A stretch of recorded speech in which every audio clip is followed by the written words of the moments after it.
बस ऐसे ही मैं कहीं जा रहा था और मेरे मन में यह विचार आया कि हम ब्रह्मचर्य का पालन तो कर रहे हैं, तो फिर हम जो ब्रह्मचर्य का पालन कर रहे हैं, क्या फिर हमको स्त्री के बारे में ऐसा सोचना चाहिए कि स्त्री जो है वह नरक का द्वार है? क्योंकि स्त्री ही तो है जिस वजह से हम वासना में लिप्त हो जाते हैं और वासना में लिप्त होने की वजह से हम मोक्ष की तरफ नहीं जा पाते हैं और जो है बाद में हमको नरक जाना पड़ता है।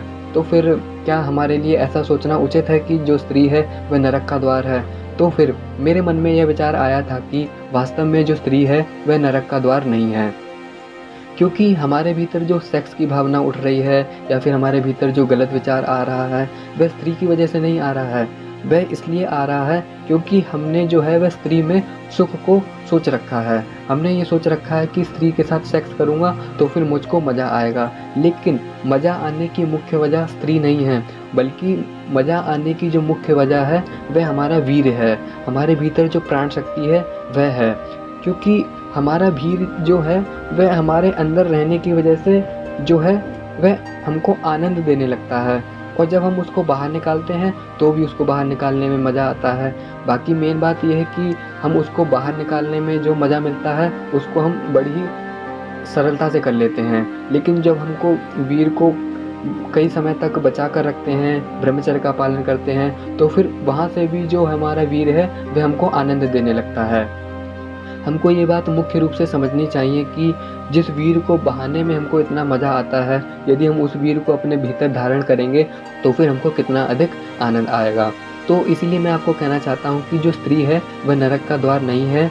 हमने जो मान रखा है वो अपनी तरफ से स्त्री को मान रखा है। स्त्री सुंदर है, स्त्री का शरीर ऐसा है, या फिर स्त्री के इस अंग को देखने में हमको बहुत मज़ा आता है। ये ऐसा इसीलिए होता है क्योंकि हमने जन्मों जन्मांतर से अपने मन में यह बात बैठा रखी है, हमारे भीतर तक यह बात फैल गई है, हमारे भीतर तक यह बात पहुंच गई है कि स्त्री जो है, स्त्री में मज़ा आता है। लेकिन जो मुख्य बात यह है कि स्त्री में कोई भी आकर्षण नहीं है। हमने जो अभ्यास कर रखा है इसी वजह से स्त्री में आकर्षण है, इसी वजह से हमको स्त्री जो है वह सुंदर लगती है। बाकी यदि हम स्त्री को नरक का द्वार बोलेंगे तो फिर यह बोलना उचित नहीं है, क्योंकि वह स्त्री ही है जिसने विवेकानंद जैसे व्यक्ति को जन्म दिया था, और वह स्त्री ही है जिसने अर्जुन जैसे धनुर्धर को जन्म दिया था। वह स्त्री ही है जिन्होंने प्रोफेसर राममूर्ति जी जैसे पहलवान को जन्म दिया था। मुख्य बात तो ये है कि भूमि पर जितने भी रत्न पैदा हुए हैं वह स्त्री ने ही जन्मे हैं, तो फिर हम किसी भी स्त्री को नरक का द्वार कैसे बता सकते हैं?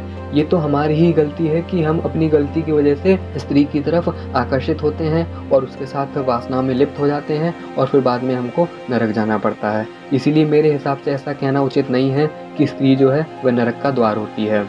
मेन बात यह है कि हम ही हैं जो स्त्री में सुख ढूंढते हैं, स्त्री में वासना ढूंढते हैं, स्त्री में सेक्स ढूंढते हैं, जिस वजह से हमारा जो मन है वह स्त्री की तरफ अधिक से अधिक जाता है, और फिर बाद में हमको यह कहना पड़ता है कि स्त्री की वजह से ही मुझे स्वर्ग नहीं मिल पाया, स्त्री की वजह से ही मुझे मोक्ष नहीं मिल पाया। इसीलिए मैं कहता हूँ कि स्त्री जो है वह नरक का द्वार नहीं है, स्त्री ही है। जब आप सक्सेस हो जाओगे, जब आपको पूरी दुनिया जानने लग जाएगी, तो फिर आपको जब जानेगी तो फिर दुनिया यही बोलेगी कि यह उस माँ का बेटा है, और उस माँ की वजह से ही आप आज जो हो वो इस वजह से आप इतने बड़े मुकाम पर हो। इसीलिए मैं कहना चाहता हूँ कि स्त्री जो है वह नरक का द्वार नहीं है।